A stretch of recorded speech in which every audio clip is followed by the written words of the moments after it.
Good morning, everybody, and thank you to be here in the first webinar of the series of the European ITS platform. In principle, we should have performed in this period the international forum of the platform, being the last one in 2018 in the Netherlands. But it was because of this damned disease, we were not able to perform this. And then the JTS of the European ITS platform decided to perform a series of webinars.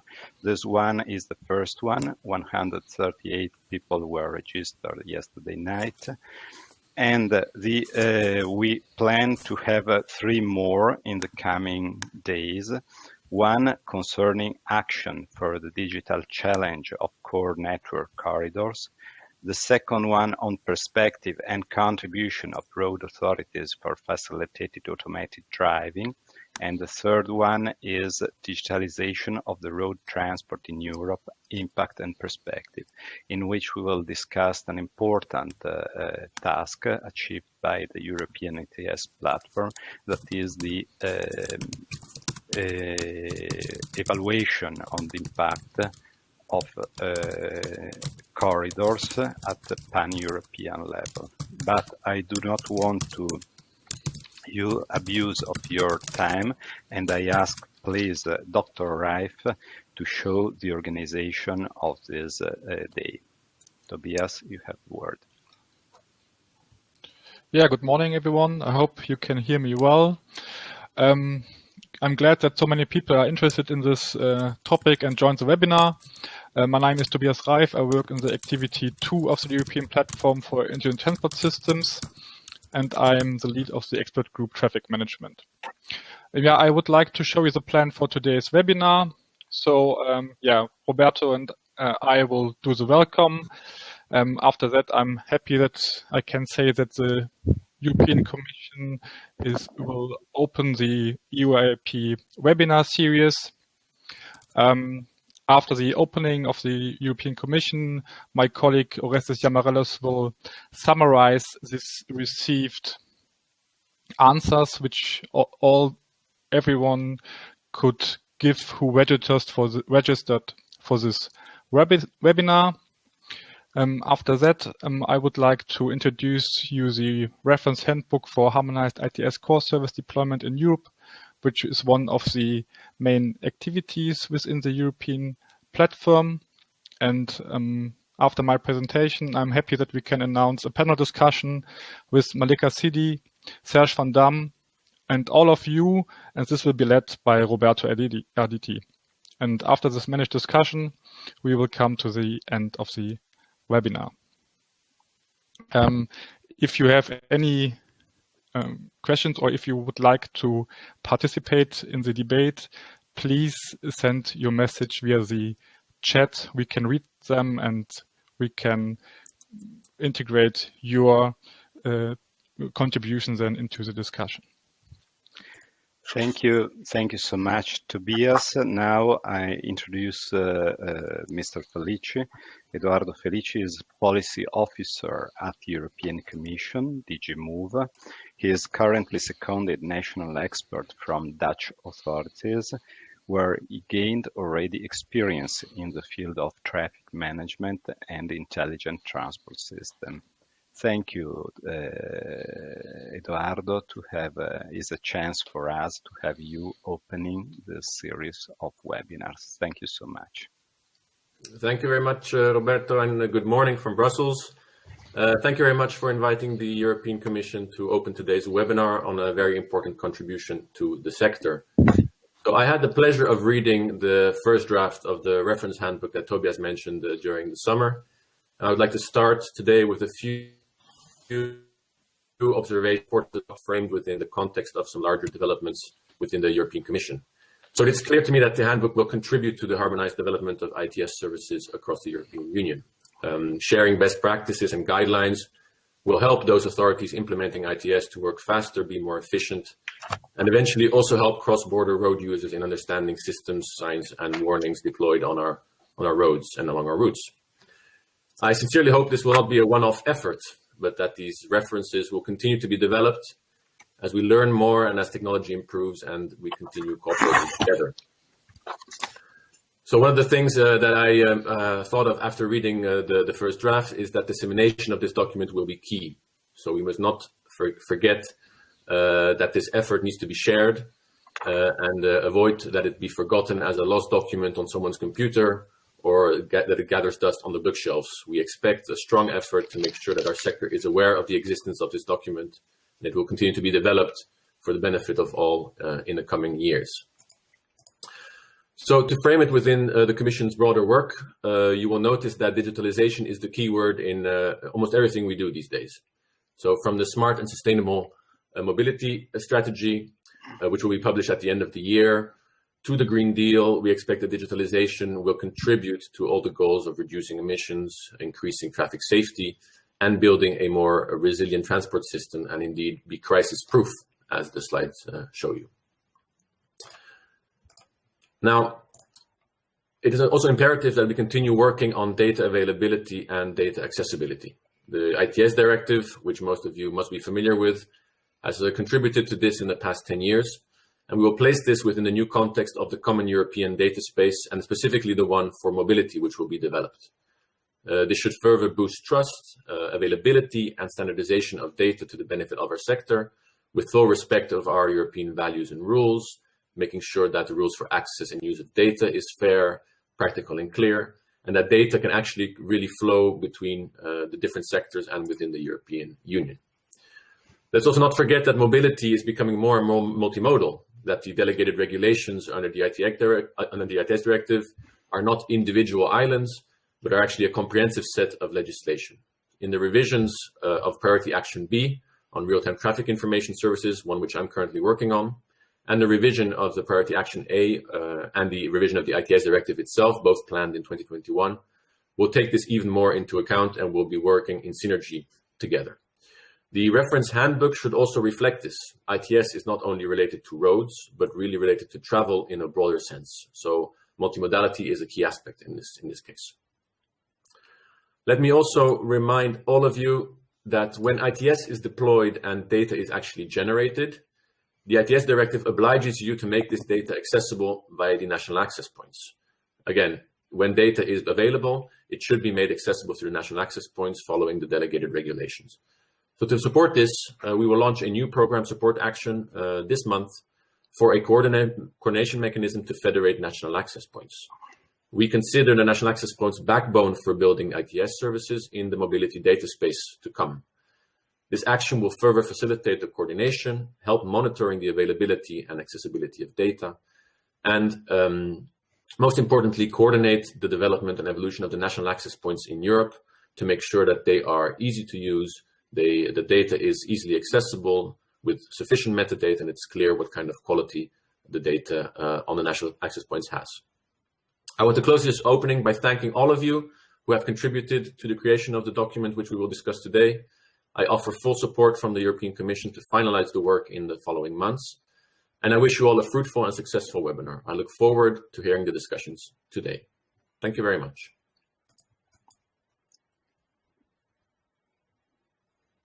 Thank you. Thank you so much, Edoardo.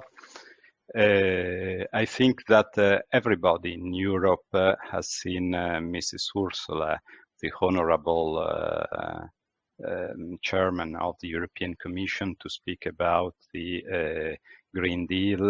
The objective in the digitalization are so important for Europe in the coming year. And then is an opportunity, I think, for road authorities cooperating within the frame of European ITS platform to have this chance to contribute to this kind of objective.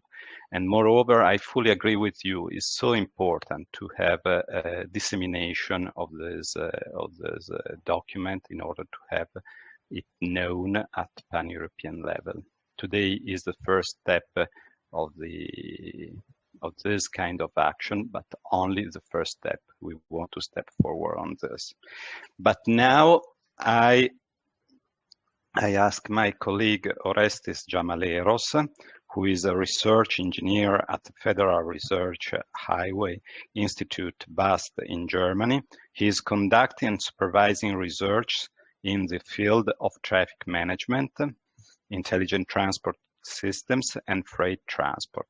Within European ITS platform, he leads expert group in freight and logistics on the monitoring and dissemination activities. Orestes, would you mind summarize for us the question that came from colleagues around Europe?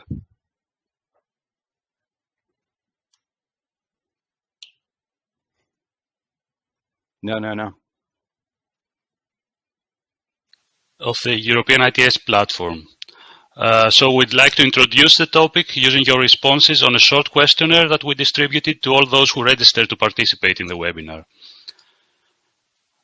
We ask you the following two questions after you completed your registration. Question number 1 was digitalization in traffic management. What contribution can European road operators make to the Green Deal? And question number 2, what is needed to integrate road operators' actions in the EU digital strategy? We were happy to receive many responses coming from representatives of government, road authorities, road operators, academia and research, consultants in the field, as well as national ITS associations. We also had a couple respondents who decided to anonymously provide their contribution. We wanted to give you a visual impression of the responses, so we created word clouds using the keywords within the responses and their frequency. As we see in the word cloud for question 1, what contribution can European road operators make to the Green Deal? The terms services, sustainability, and cooperation stand out, and they're followed by European policies, electromobility, CO2 optimization, and multimodality. But now let's become more specific. We have picked some highlights from the responses to this question. So a major contribution from the road operators can be provided via most of their services. Network optimization leads to reduced pollution, and even services that focus on, for example, road safety will reduce crash-related congestion and thereby CO2 emissions. And the Reference Handbook, which is also the topic of the next presentation, highlights the most significant practices to this purpose. In the future, when traffic management measures are optimized also for the environment, the contribution will further increase. Another point was the enhancement of the services by the use of ITS, make roads perceptive and alerting, the so-called smart roads. And also road operators should join transport operators, economy experts, environment institutions, etc., in order to improve mobility and sustainability of transport. So we could say that the sustainability goal requires interdisciplinary and inter-organizational cooperation.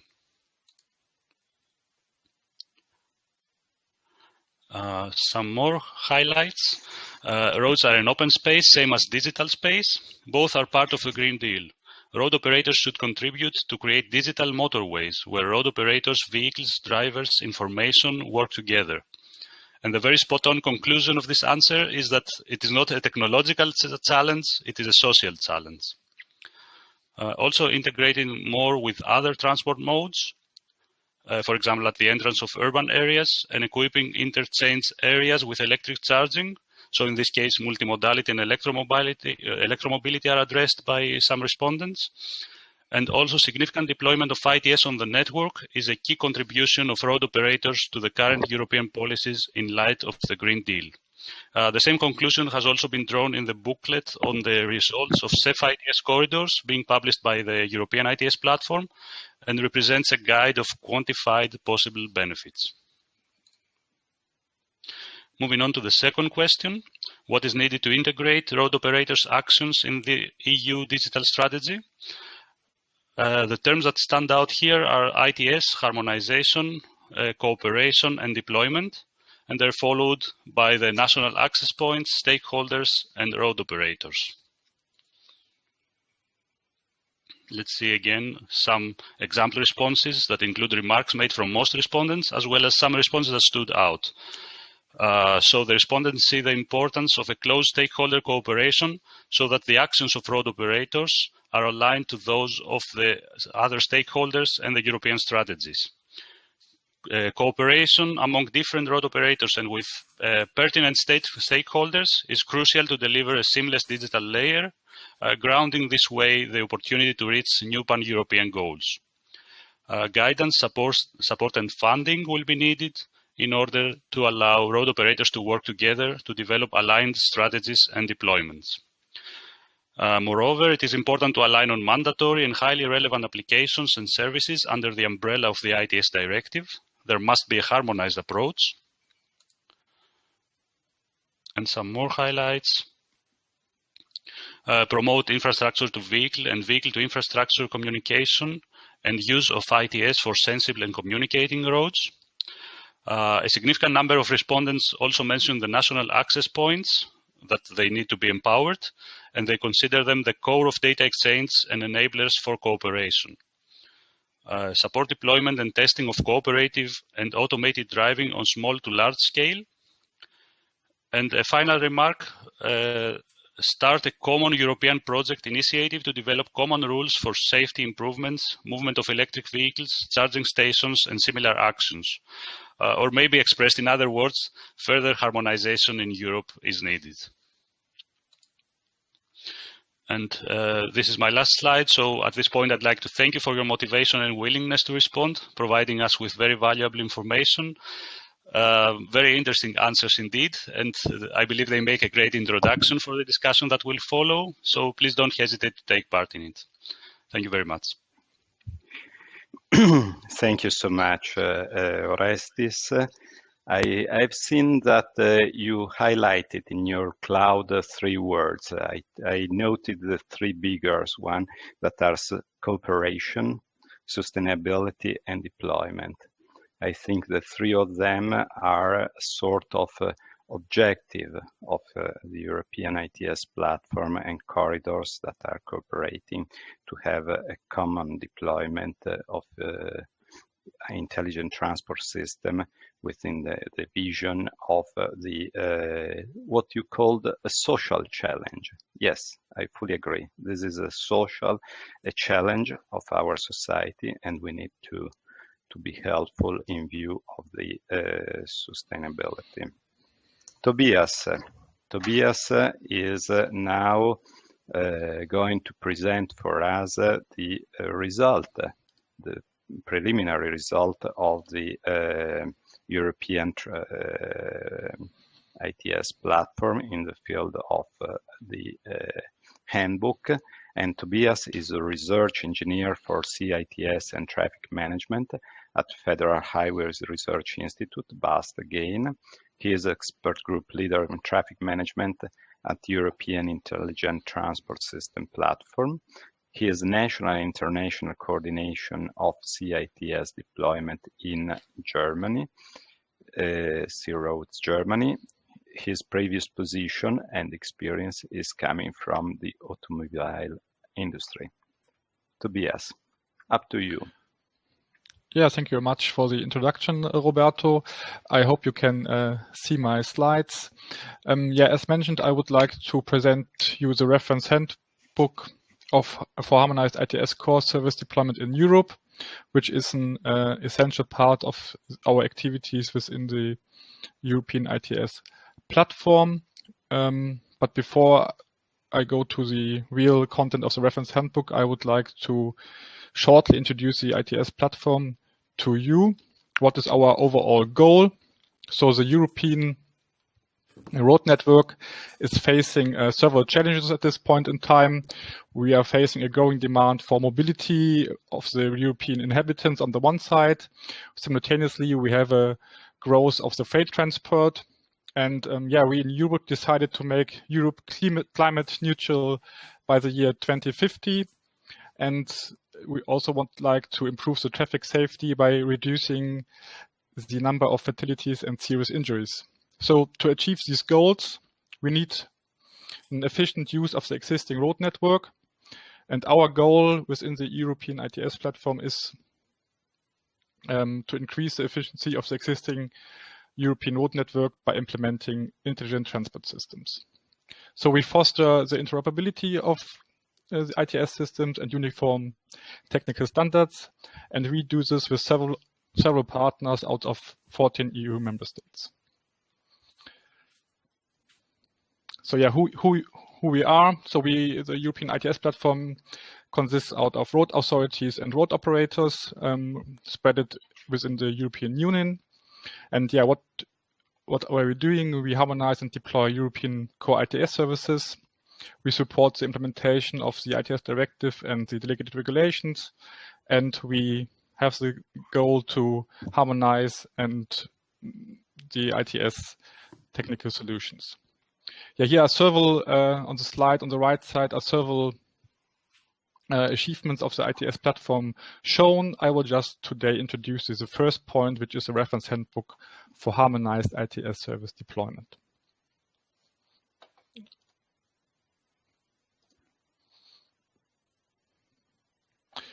So what is new?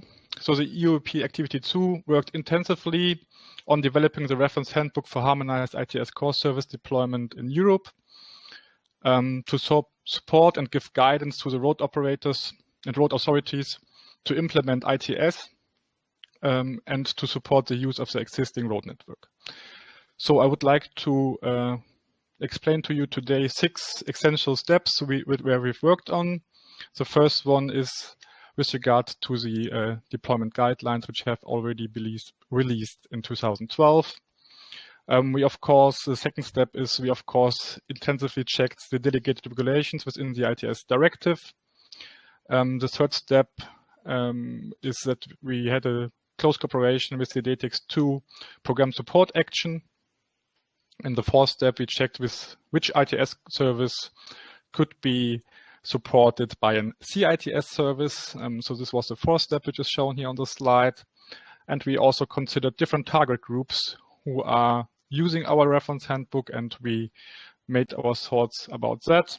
And in the last step, I would like to mention that we were able to collect 100 new and updated deployment references of real ITS deployments in Europe. But I start with the first one. Yeah, as mentioned, by developing the reference handbook for ITS services, we didn't start from scratch. So as a basis, we took the earlier developed deployment guidelines. The guidelines have been established already in 2012 out of the EUEIP project.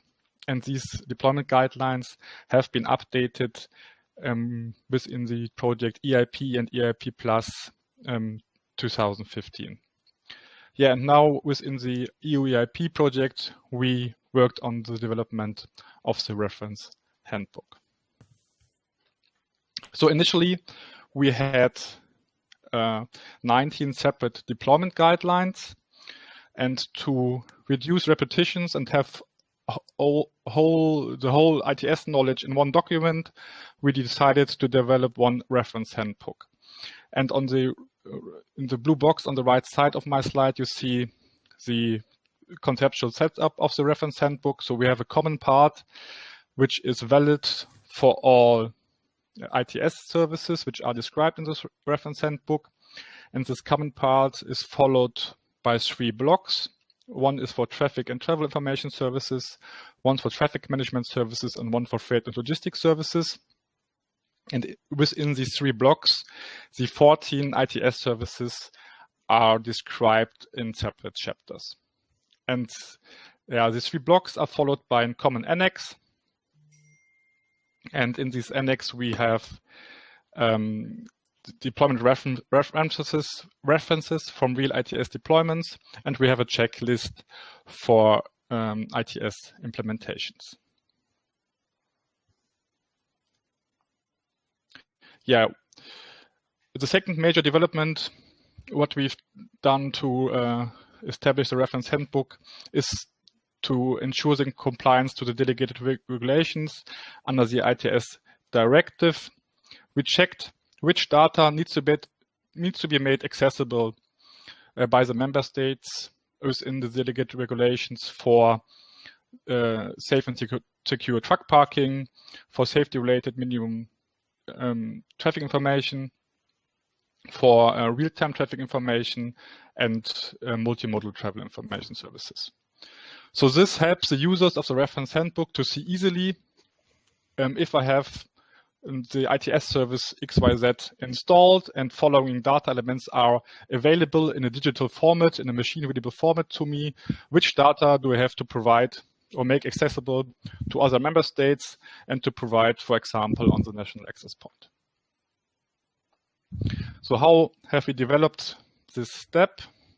So within the reference handbook, we distinguish between 3 interfaces, which you can see on my slide within these blue boxes, which are the shortage is IF1 for interface 1, interface 2, and interface 3. In the middle of this visualization of this interface, you see, for example, an ITS service, which is in gray in the middle and is limited by this gray dotted line. And in the middle, you have this ITS service by itself.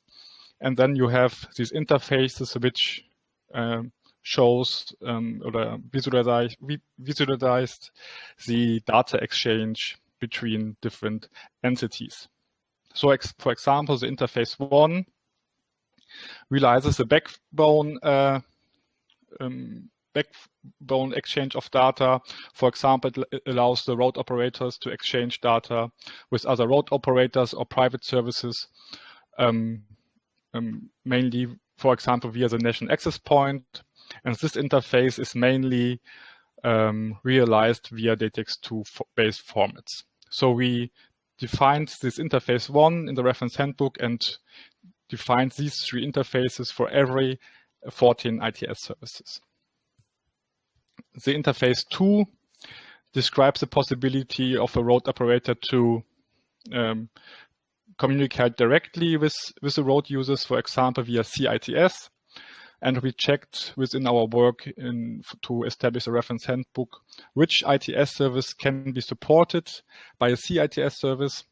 And if a CITS service can be supported by a CITS service, we reference here to the C-Roads specifications and reference to the clear use cases. Yeah, and the interface 3 shows the possibility of the road operators to collect additional information directly from road users, additional information in the mean of additionally to the traditionally received data sets. So the road operator is enabled to this interface to enrich their data sets with data collected by direct communication.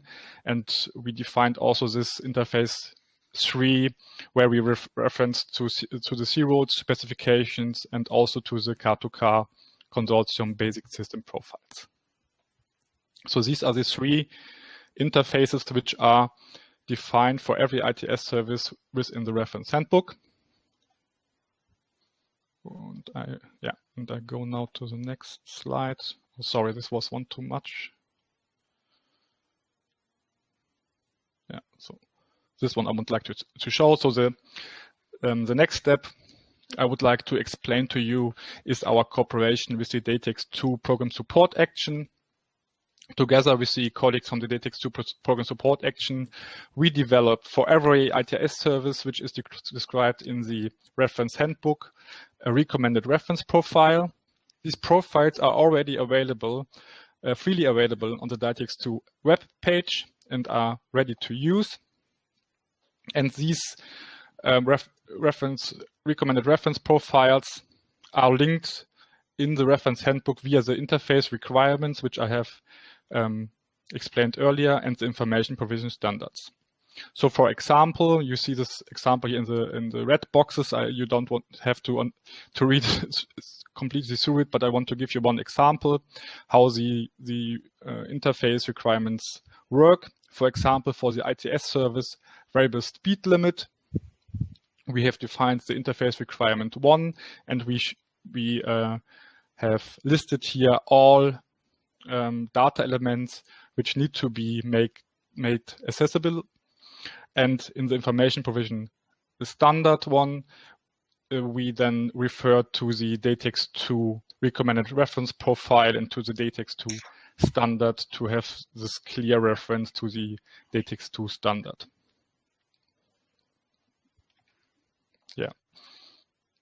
Yeah, as mentioned earlier, in the fourth major step during the development of our development of the ITS Reference Handbook, we also cooperated with the C-Roads project. We checked for every ITS service which may be supported by a CITS service. And on my slide, you can see, for example, in the blue boxes, the ITS service variable speed limit, and the ITS service can be supported by the CITS service dynamic speed limit information, which is specified and specified in the last C-Roads release documents. And so for another example, you have the ITS service incident warning and management. And this ITS service may be provided by a CITS service called accident zone. So this work has been done and realized in the interface requirement 2, which I've also introduced earlier. And in the interface requirement 2, we list then the data elements which needs to be provided to realize the CITS service or use case. And in the information provision standard, we refer to the C-Roads specification of this use case so that there's a clear connection how this use case or this service can be enriched by CITS. Yeah. Another major task what we considered within the development of the reference handbook is that we have different users of our reference handbook, and we want to make sure that the different users of a reference handbook find their information easily and directly. So we defined 3 levels of target groups which are using this reference handbook. So we are distinguishing between the strategic bodies, so like politicians who decision makers. We distinguish between implementation managers and expert engineers. And we thought someone who is on the strategic level doesn't need more high-level information about an ITS service to make a good decision and have this information directly available, but he she doesn't need to have every information on technical details. So we have a dedicated chapter where we assigned to every target group the relevant chapters so that everyone should be able to find their information easily. Yeah, and another big part about our work within the EUEIP activity was to collect and update the deployment references. So to have real examples of real deployment of ITS within Europe. We have a standardized template which we use to collect these deployments. And in this template, there's a lot of information of the ITS deployments is summarized, for example, starting from the location of the ITS service, the objective, the budget, and the connection to different systems. And we also have a passage about lessons learned.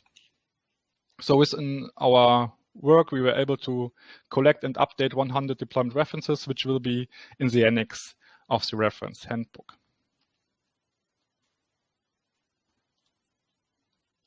Yeah, so I will just summarize what we have done. So we developed the reference handbook for harmonized ITS core service deployment in Europe.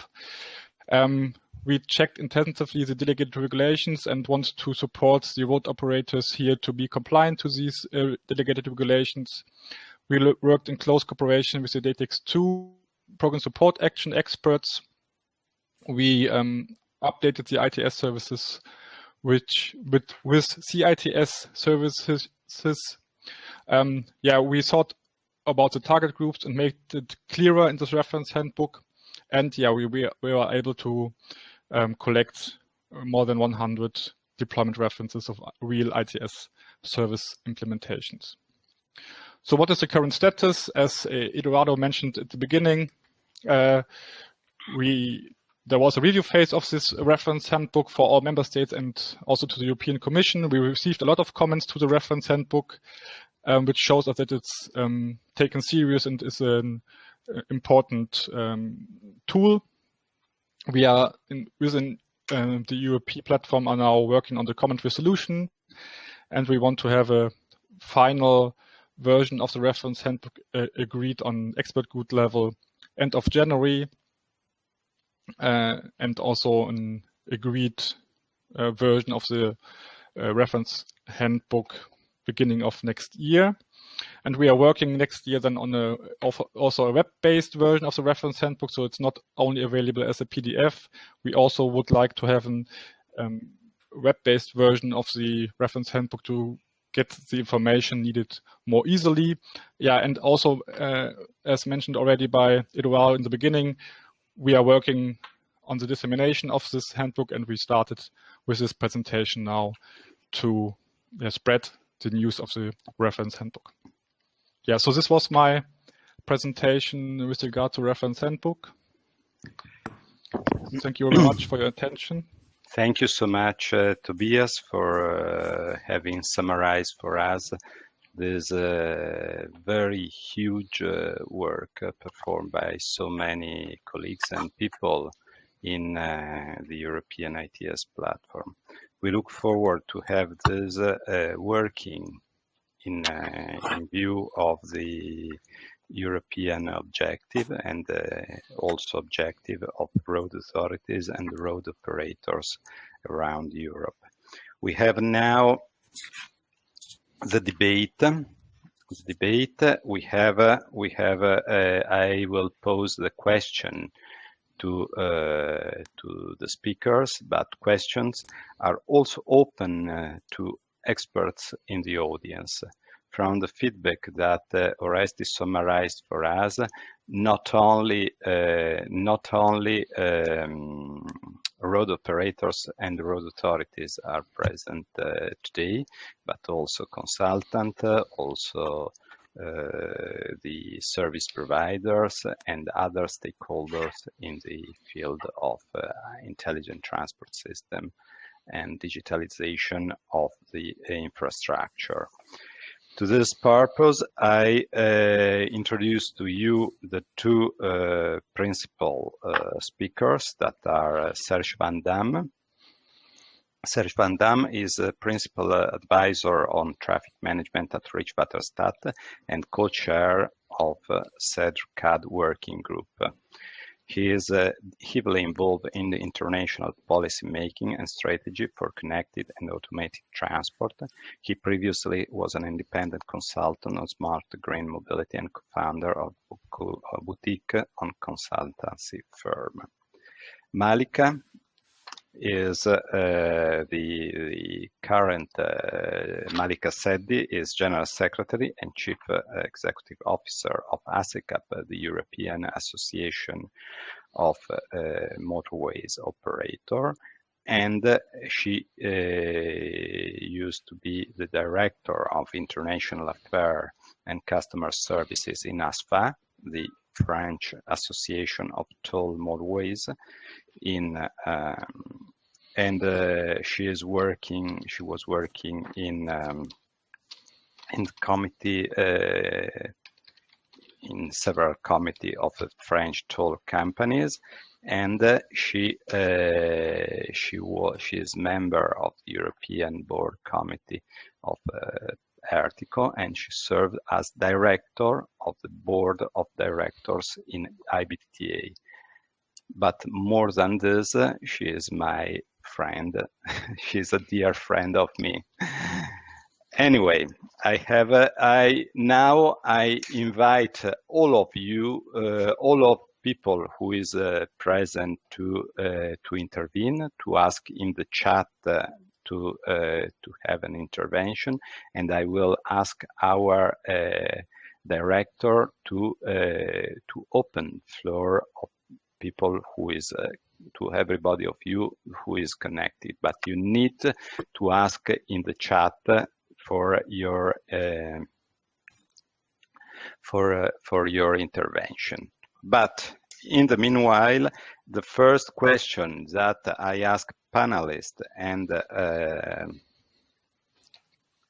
the audience is where is the further level of harmonization needed, and in which way we are the community of road authorities and road operators, where can we be active, or better, where can be leaders in promoting harmonization in the digitalization of road? This is the question, but people who is connecting, experts that are connected, are invited to start asking to intervene on this subject. But now I ask Serge and Malika. Maybe Malika is a lady first, of course, and to have a free reaction under the perspective of your international experience in view of the process of digitalization of the road transport. Which is your reaction to the presentation of Tobias? Thank you, Malika. Thank you very much, Roberto, for the kind introduction. First, I would like to thank Tobias for having reminded us, I mean, for those who are not familiar with the ITS Handbook, how important it is to have a common, let's say, approach on different perspectives as toll operators.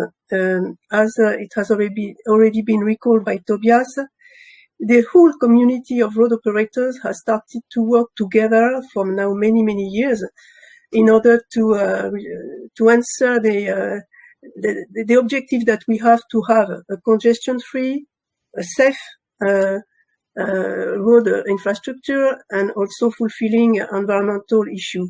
So for us, the challenge is to manage the network and to make it as smooth as possible, and also, of course, answering the road safety issue.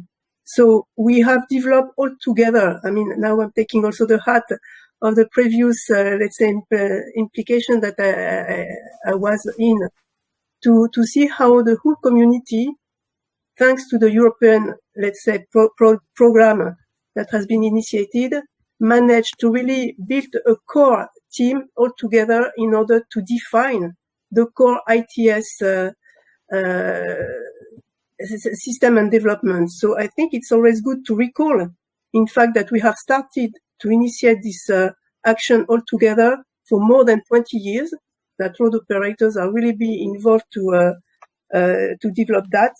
And now we have to continue, of course, and the handbooks is really, let's say, a Bible for all road operators to look into details to see how the main course ITS services has been defined, because it's on a common basis, and I encourage all of us to really go in details and to disseminate the know-how of these handbooks amongst all the main, let's say, colleagues that are not aware of it.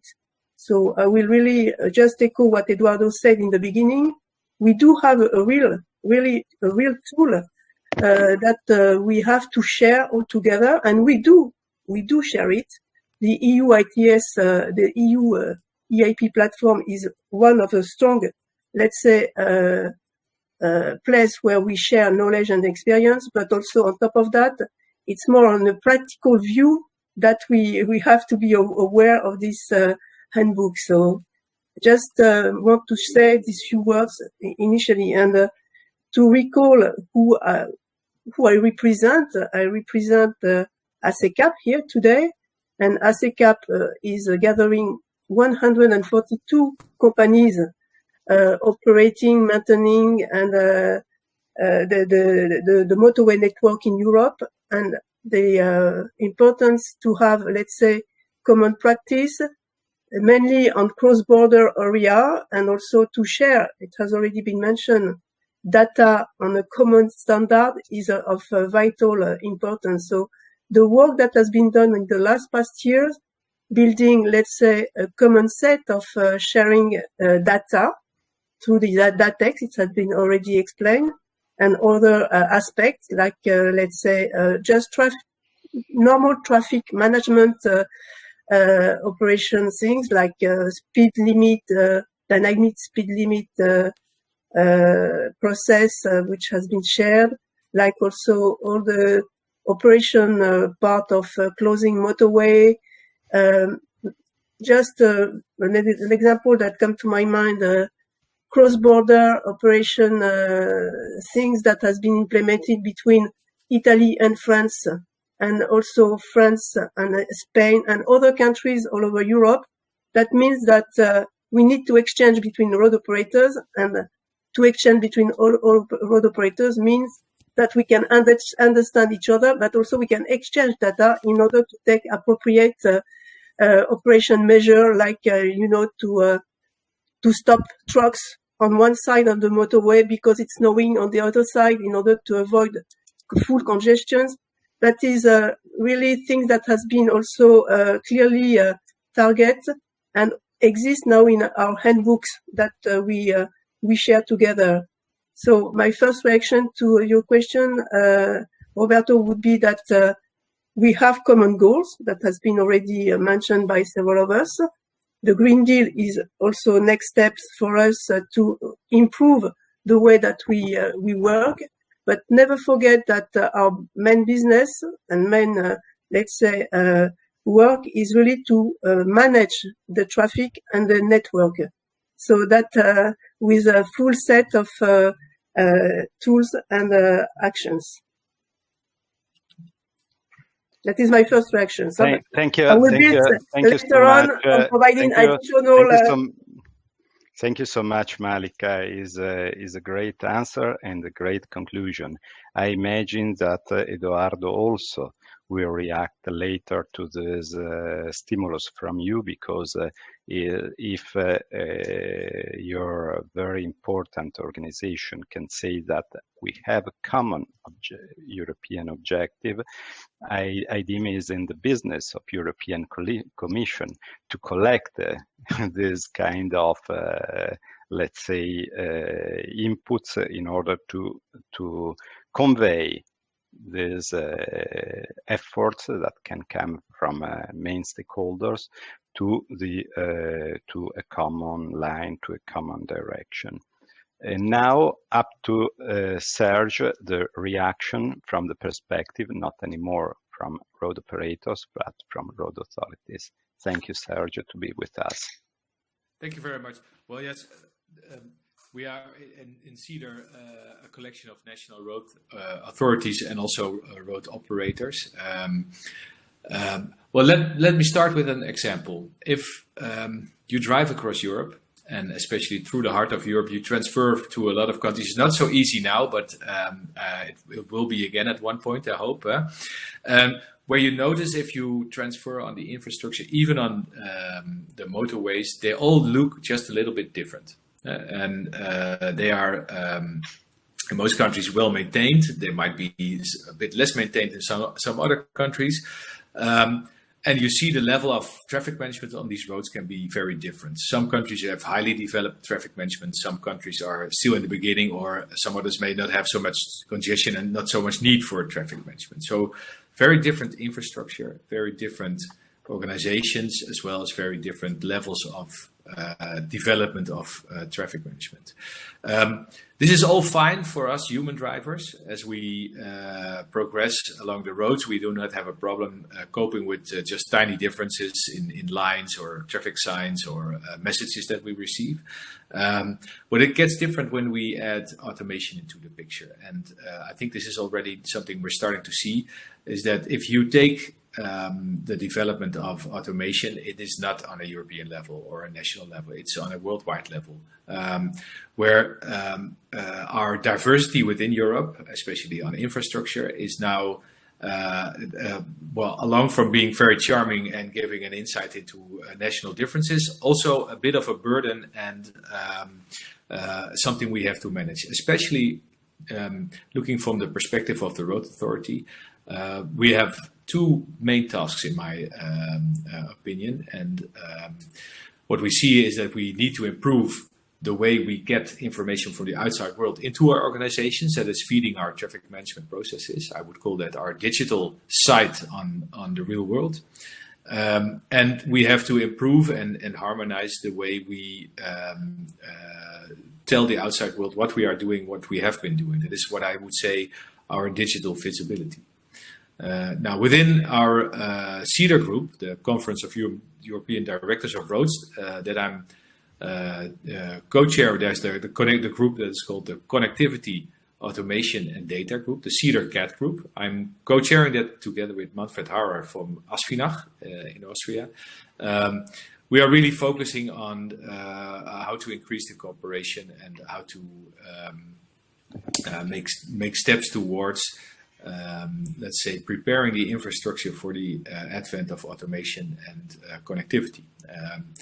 And for us, these two insights, digital visibility and digital sight, are really crucial. And I think what is a very good example is that the European Data Task Force, which has taken steps to implement the let's say the ITS Directive for Action C, the safety-related traffic information originating from vehicle data. I think that's a good example of where once you start actually implementing this type of legislation, you come across all types of barriers that you need to solve. And now we come to the point where the information is flowing into our traffic management centers, and we discover that there is still much more work to do. So I think that's a very clear example where the work of the EUEIP platform and the handbooks and the guidance that has now been developed is very helpful, and that we're only just at the beginning. We are just discovering how complex it is to implement these types of new data into our traffic management processes. It's really transformative for the business of a road authority. If you were used to sending out your emergency responders based on calls from the public or whatever data source, if you can now do this, for instance, from the notification that an airbag has been activated, it really changes your whole workflow and your whole process. So that is also something we need to cooperate on. How can we learn from each other in actually deploying these types of services into our organization and learn how they change the work of road authorities? So we're just at the beginning. And the good news is for us experts, there's years more of work that we can enjoy. Thank you so much, Serge. I think even here there are important inputs for Malika. Malika is willing to react. Yeah, just to build on what Serge has said, and also to make additional comment to the previous questions. I think now we are also living in a new era where even the mobility, let's say, needs are in a shift, complete shift. It's true that there are different reality on the different road network, and mainly on urban area. This is also the challenge that we will have to face, and we are now obliged to face in order also to fulfill what the objective that we have concerning Green Deal and also climate change objectives. So we are definitely entering in a kind of, let's say, complete ruptures of mobility needs. We are entering in an era where we have now, as already mentioned by Serge, autonomous mobility. So means that we will have to welcome this new usage. We will have more and more connected mobility. And also we will have to fulfill zero emissions by 2050. So this is also this kind of challenges that are ahead from a road operator's perspective. So new usages that we will have also to organize, like shared mobility, carpooling, car sharing, electrical mobility as well. And as it has already been said by Eduardo in the beginning, co-modality is also the way that we will handle urban mobility as such. So we will need to rethink also the infrastructure, not to fulfill, let's say, the digital movement that we start to live and to adjust. So this is also something I wanted to add. We need also now to prepare the infrastructure itself to be in the flow of this new mobility usages and needs. It will not be only autonomous vehicle, but it will be also to organize new mobility services in order to handle all the commodality approach that are the challenges we have ahead. Thank you, Malika. I've seen that there are two experts connected that ask to speak. I do not know if the director can let them access. The first one is Maurizio Rotondo. Oh no, this is Fabrizio Apostolo. Fabrizio, you are online. Hello, good morning, everybody. He's the director of Le Strade magazine, a technical magazine work in the field of roads in Italy. Welcome, Fabrizio. Thank you very much. I don't have a specific question, but I would like to use this occasion, this important occasion of this first webinar of this, very common topics. Just to announce a commitment. You know that many of you knows that my magazine was founded 123 years ago with the specific mission to look forward the future of the road and building a metaphoric bridge between researchers, operators, and users, and finally users. This is very important. So, according to the spirit of the founders, we will be like to continue this, to build these bridges, contributing somehow to the future dissemination of the 100 best practices and more, using our channels, so web channels, web edition, paper edition of my magazine. And so this is a very strong commitment, and with your help, we want like to help this big project of communication and divulgation in this field. That's all for me. And so thank you very much to these initiatives, and good job to everybody. Well, we are lucky men. Practically, we are lucky men because the European Commission asked us to make a diffusion of information in terms of communication of the handbook, and now we have already an answer of this. You are practically answering to the need of the platform before ourselves to start working on that. Thank you so much. Thank you. Thank you. Thank you to all of you. Maurizio Rotondo, is there Maurizio for a second question, maybe? Or maybe you, if he is not connected, we can go. No, he is connected. Maurizio, go on. You have a question for the speaker. Yeah, I think you understand. Good morning. Welcome. Thanks for this occasion. I take on a comment by Serge Van Dam. He said that all these activities are really transformative for the road operators. So we have new workflows, new experience, new expertise needed. And my question in general is, we have here a mix of institutional components, and the road operators are institutional components, and of market forces. We have car manufacturers, we have service providers, data service providers.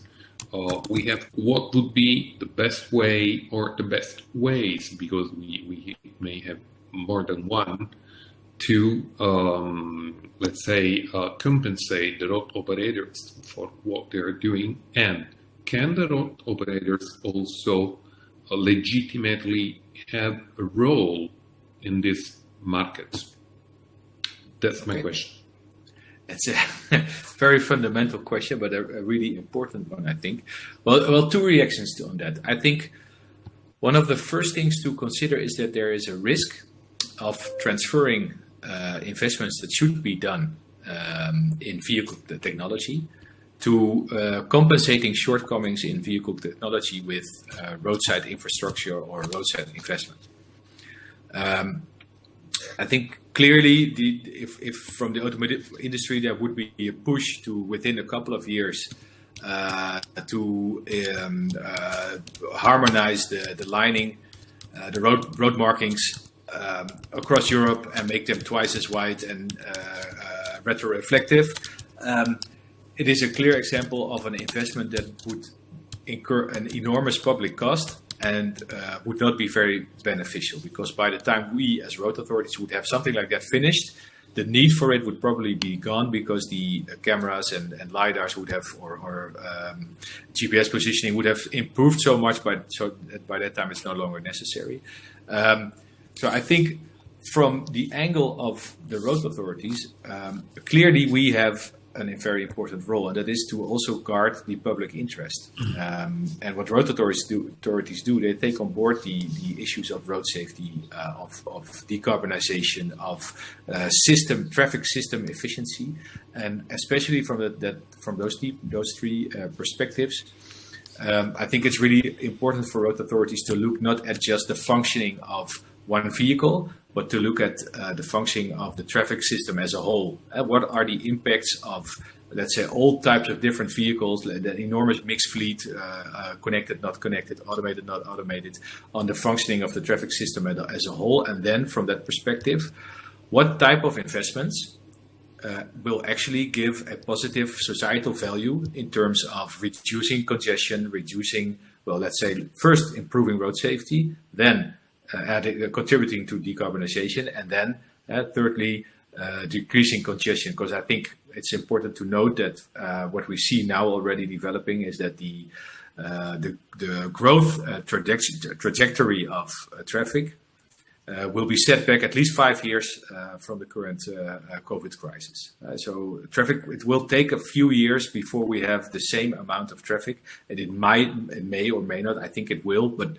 it may or may not change our rush hours permanently, because people will work a bit more from home eventually.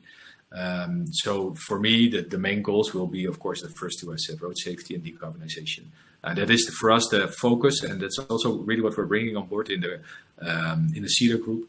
This is the focus, and I think it's very similar to what Malika said. It's the focus of where we put our investments. There has to be a societal value case.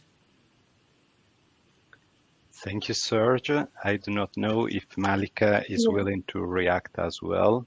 No, I can just support what Serge has said.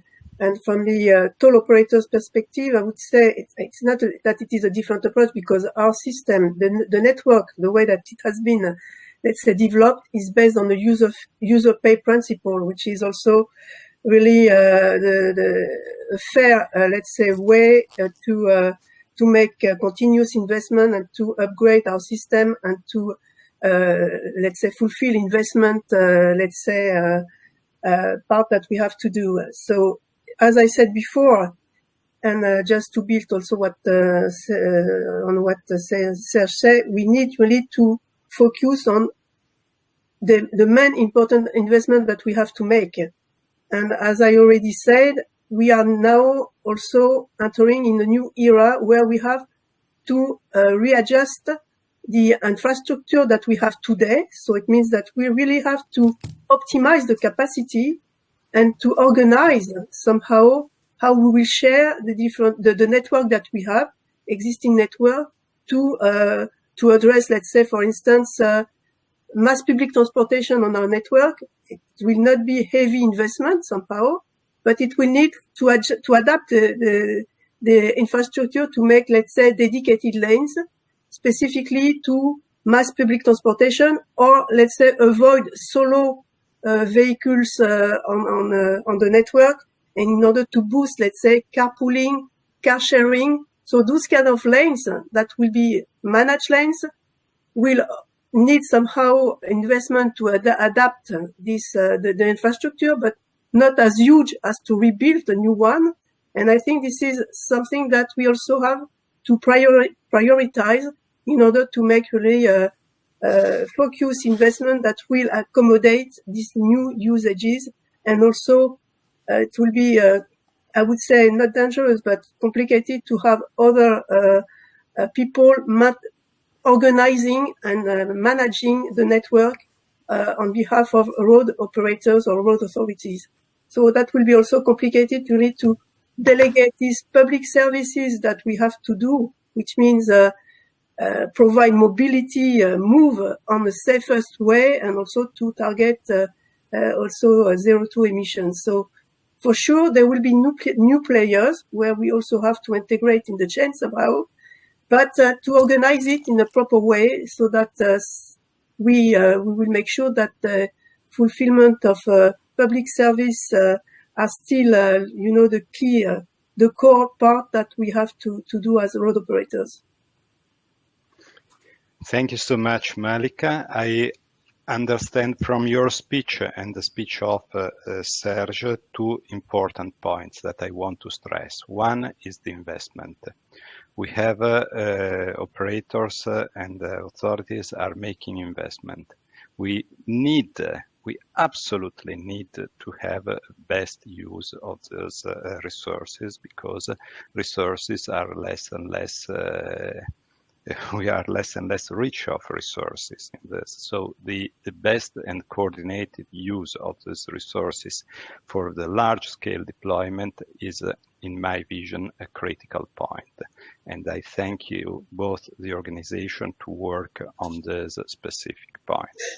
From the speech of Serge, I especially appreciated the mention of the road safety. That was not mentioned before, but I think is a big success of Europe as such. And Europe is the continent that has the best performance in terms of safety. And if we are able to even more increase on this field, we will achieve through the digitalization. And then this is one of the points that are very important for our step forward. I do not know if any one of the speakers is willing to intervene at this point. If not, I will ask the two main speakers to answer to the question that I posed you before, and then in which way we can imagine that road authorities and operator can be the leader in promoting the digitalization of roads.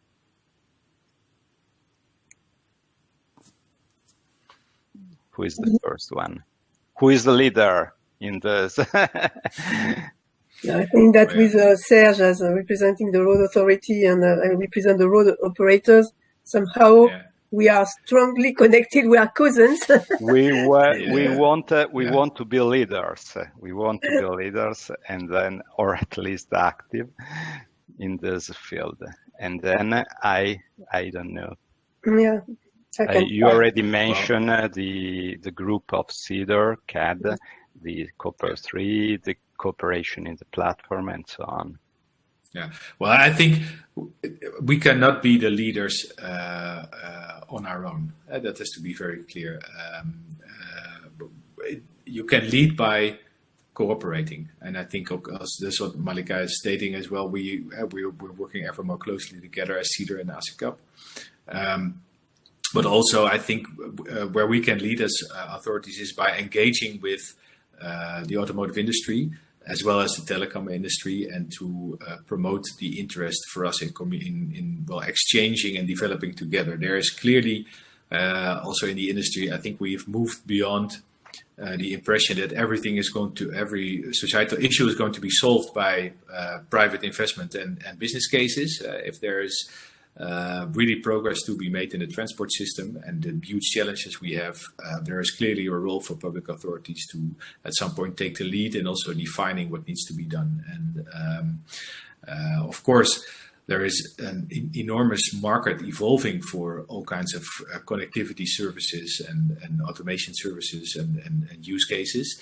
But what we have found is that those that really contribute to road safety, for instance, do not easily have a business case. So there it's up to road authorities to jointly invest in at least in the development, and possibly also even in deployment of some of these services. And once you have established, and that is, I think, the interesting side of digitalization is that the marginal cost is often very low, but the initial investment is often very high. And if we find a way to tackle the initial investment, then we will, I think, discover that the marginal cost of keeping those systems running, of systems of ITS services, is relatively bearable and can also be integrated into other commercial services. But it needs then road authorities who take the first step and take the industry by the hand and say, come on, guys, let's work together on this. And I will just add on what Serge has already mentioned. I mean, we have this challenge of zero fatalities and zero accidents in the next coming years. We know that the gain of safety will be from both the infrastructure and also the interaction between the infrastructure and the vehicle, which has already a lot of, let's say, ADAS inside, but also we can also clearly see the link on how we will manage that. We had also mentioned several projects that are already on the run, like C-Roads project, and we know that there are some very huge progresses, and we need to share this knowledge.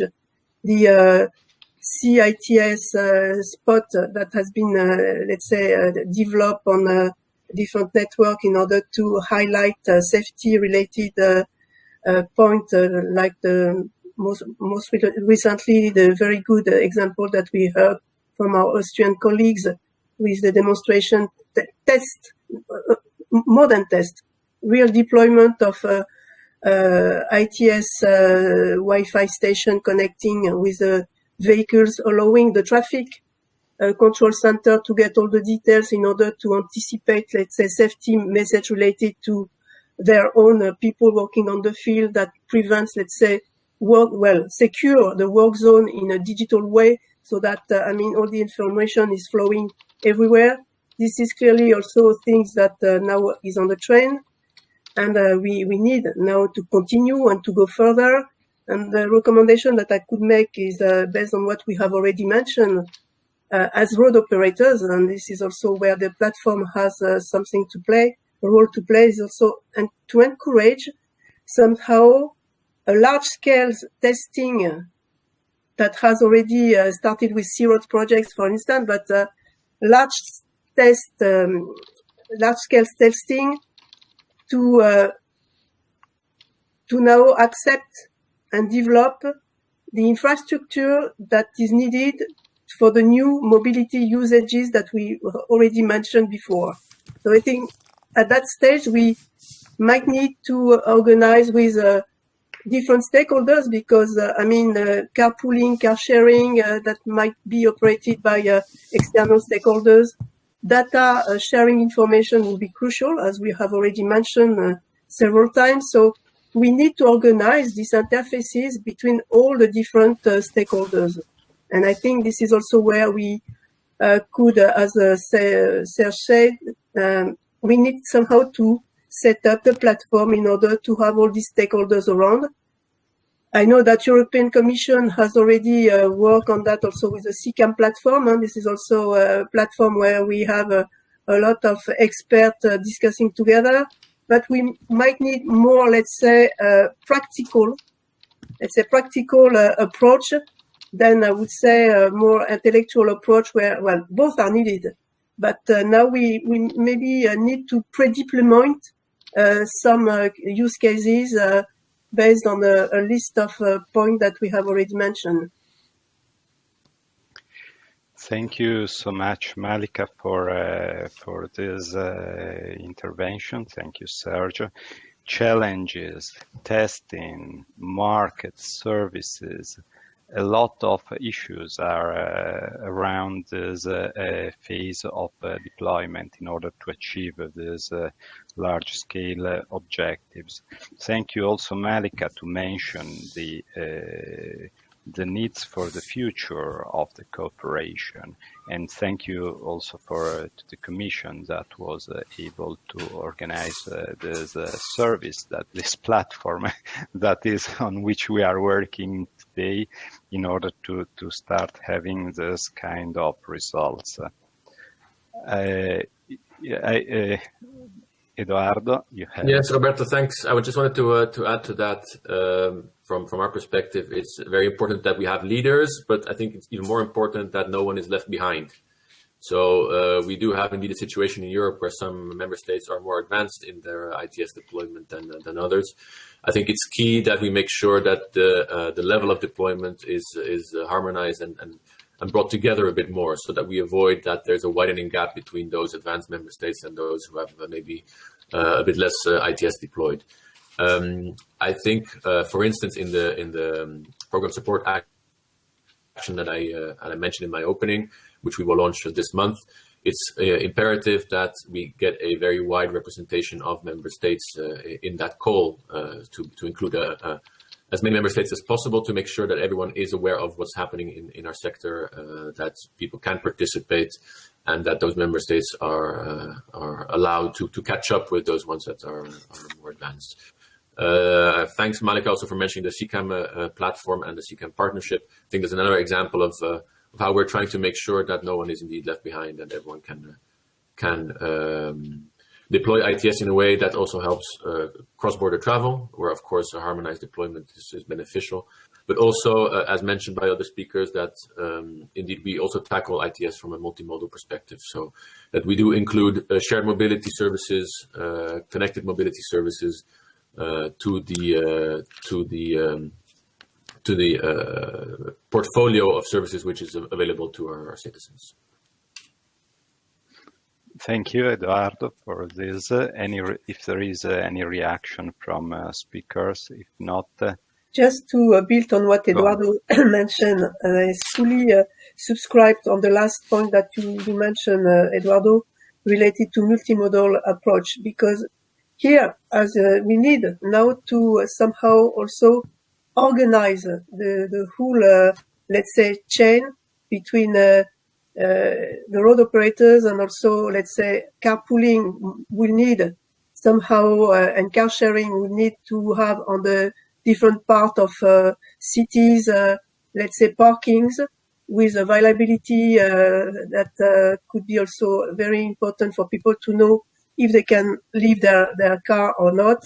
So these kind of things need now to be, let's say, addressed, as you said, and maybe again, we need somehow to organize it. So a large test, full-scale deployment approach with the different stakeholders might be also important, and to somehow also draft, I would say, harmonized deployment somehow, and not and to propose also a broad overview of how it could be done, and can be also integrated in the ITS handbooks, which is managed by the EUEIP platform, in order to share knowledge and also to build it together somehow. But we need now to test and to deploy and to organize these new mobility services.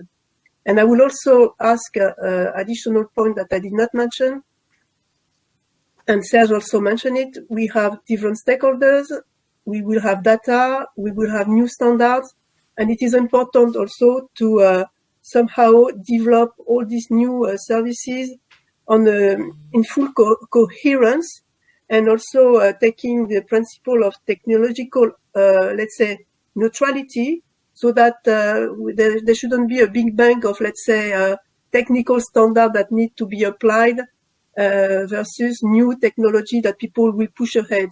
I mean, there should be also a coexistence of technical standards. Communications as well will be the connectivity as such would be the main point allowing the digital, let's say, transformation. So again, the connectivity and communication standards will have also to be taken as a broad and not to make a big bang that will make a full revolution, but not taking into account the existing, Lexes standards. So this is also a challenge by itself.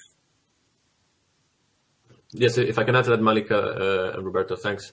And I want to add to that proportionality for us is also very important. So when we're doing work on the revision of the ITS Directive and the Delegated Regulations, it's very important that what we do is proportional to the costs and the benefits. So if we do indeed mandate certain standards, or we do indeed mandate the availability of data or access to certain data, it's key that this is done in a way which is proportional for member states and the service providers and other actors to bear the burdens. So we do not do not indeed ask for sudden big implementations or big bang scenarios, but that is done in collaboration with the member states.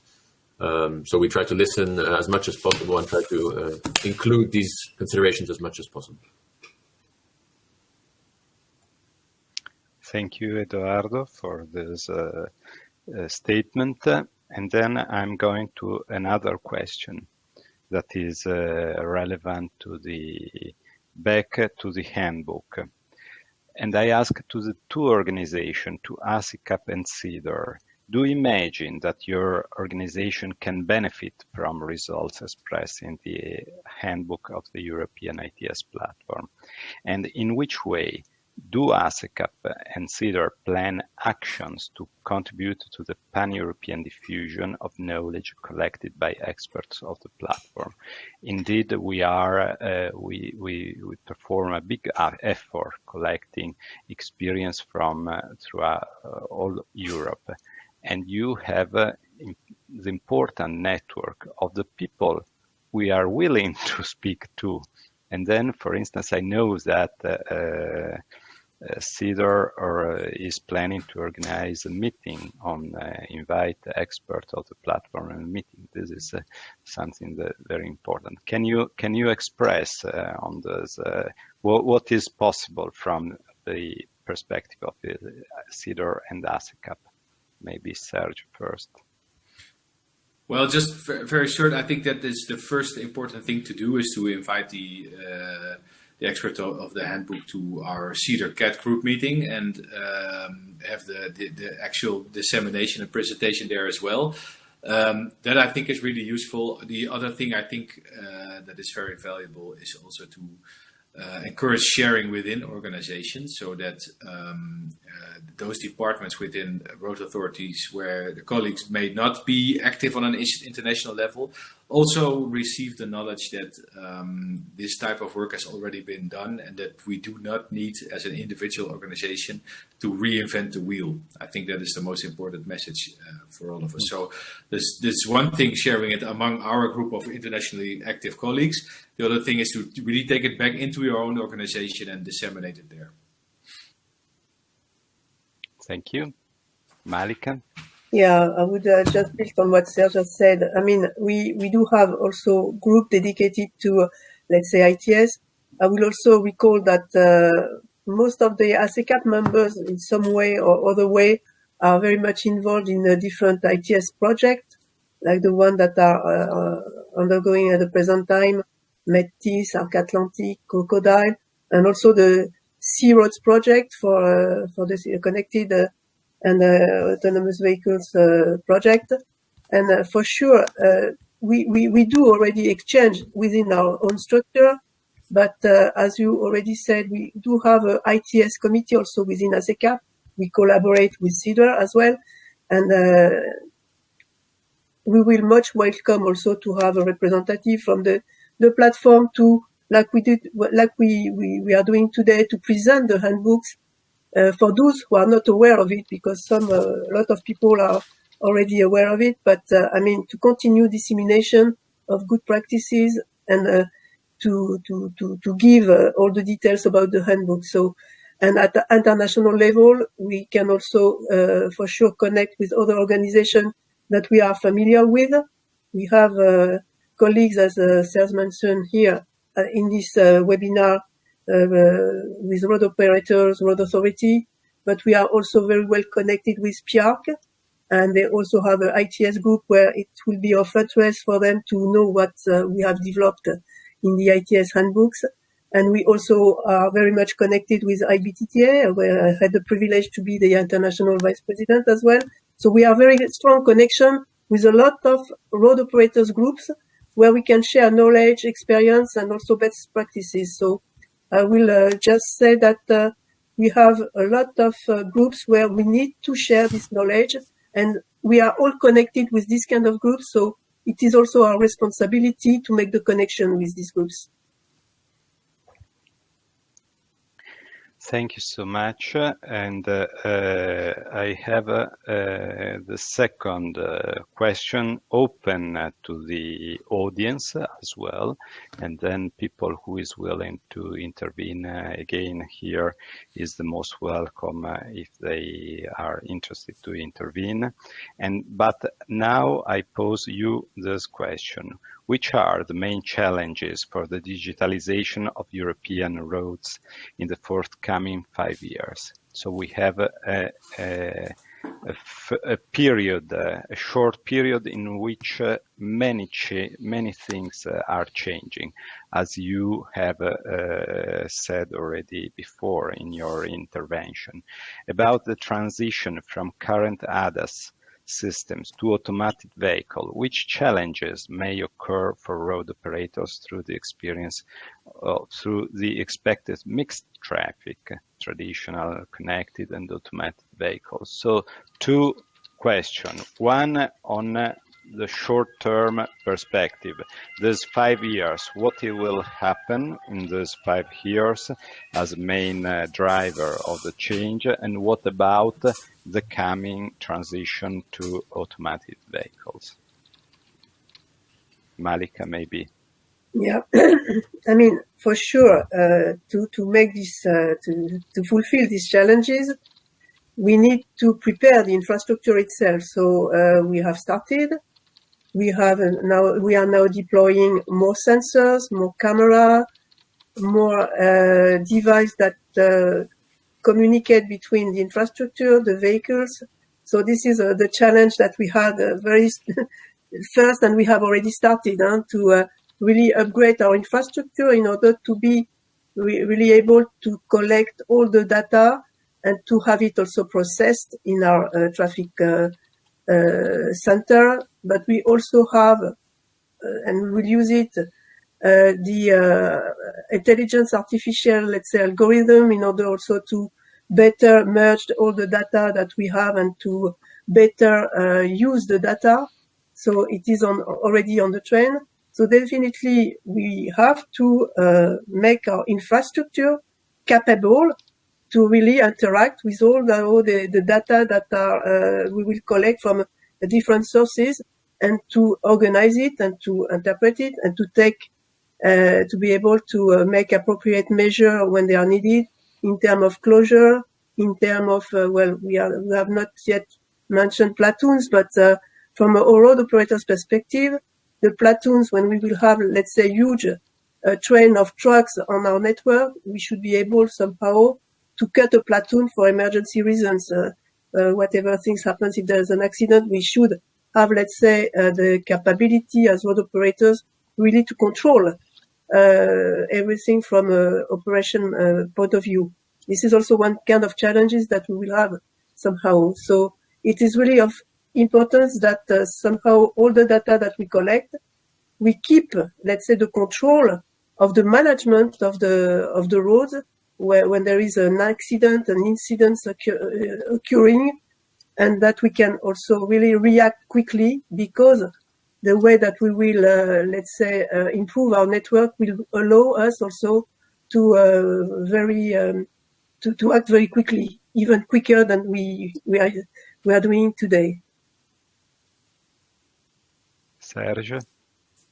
Yeah, I think it's very true what Malika is saying. Just what I wanted to add, so not duplicate it, is that what really is, I think, not from a technological point of view, is one of the biggest challenges is twofold, is capacity and cooperation. And capacity is in terms of, do we have enough skilled people who are actually able to implement these services, to do the technological work or the data work or data scientist work to implement these services? And do we exchange and cooperate enough as road authorities to provide harmonized services? So I think what might be a challenge that if one or two or a number of countries move ahead, that might be really functional in terms of setting the standards and then helping other countries as well. But I think this challenge of working together and as Eduardo said, not leaving anyone behind. Other than that, on a more technological level, I think what's really interesting is that I would like it to propose it as recommended reading is the report of the Dutch Safety Board on ADAS. Where it says what the current technology, let's say semi-automated technology is doing is seducing the driver and behaving like the technology is more advanced than it actually is. And that introduces all kinds of new risks and also causes already, we see accidents and causes, let's say, less efficient traffic in some sections. And that to me, the coherence of regulation, driver education with the actual state of development of automated systems is a real challenge on a European level. Well, and we will have, of course, to manage the mixed traffic because we have, as road operators, to take care. Well, the autonomous vehicles will be, let's say, more advanced, but there will be regular vehicles that will be in the same flow and that we will have also to manage as road operator. Eduardo? Yes, thanks. I just wanted to add one short thing about, in the framework of the ITS Directive, that to me, one of the big challenges will be data quality as well. So to make sure that data which is made accessible has sufficient quality for the services to operate, and to add to that, that the metadata about the quality, so the description of what quality the data has is also essential. And to make that available and thoroughly available to all will be a challenge for sure for the next few years. And I wanted to conclude my intervention today also with the mention of the ITS Directive, which is going to be revised next year, and we will have consultations on that. So I invite everyone as well here to contribute to the public consultation of the ITS Directive on the Europa. We actually see there's sunshine coming through my window here in Brussels, almost a miracle in November. So that's a good way to end it for myself. Is fantastic. Well, after this final word from the Commission, I wouldn't like to be in the shoes of Tobias, because now I'm going to react to the so many inputs that experts of Activity 2 of the platform received today. Tobias, do you want to have a reaction on this point? Yes, of course. Can you hear me well? Yeah, thank you very much. I will keep it short, have a look on the time, but it's great to hear that that you're planning to have this reference handbook is planned to play that role that has been described by Serge and Malika, and to give guidance, especially to road operators and road authorities. I take that we still have a lot of work to do in the future, especially on new ITS services and shared mobility and mobility services like Malika mentioned. And I think we covered somehow in a good way the need for this connectivity with our approach of these three interfaces. But I take also the comment from Serge that we all are facing the same challenges as road operators and road authorities, and especially that the challenges are coming up in our traffic management centers. Have a look on the digitalization and high assist auto driving and also automated driving. And I also strongly support the comments that we received, that we all have to ensure that the knowledge is not only spread internationally, but we also have to ensure that the knowledge is spread in our organizations where we are working itself, so that the knowledge is really available there where it's needed. Thank you so much, Eduardo. Well, I I say thank you so much, Tobias. Sorry for this. Well, I'm so grateful to the five of you. You made of this event a fantastic event. I do not know. Maybe Eduardo is willing to intervene again. No? Can you? Yes, of course. Okay. Eduardo, last word before closing. Okay, well, thank you also from the Commission to all of you for intervening today, but also all of you at the EUEIP for all the work that you do in all the different working groups. I think it's key that we bring all the stakeholders together, and we continue doing that through all the projects and the programs and the platforms that we have available, and we will continue to support this best we can. So I would always invite you to exchange with us through any means possible, be it via phone calls, emails, or the public consultations that we do. We really try to make sure that we work together and listen to what you have to say to make sure that we do the best for all. Thank you very much. Thank you, Eduardo. Is very important, the public consultation on the directive, because it's stating the future rule in which we need to stay at, and then all the stakeholders that are today connected are warmly invited to take part into this public consultation.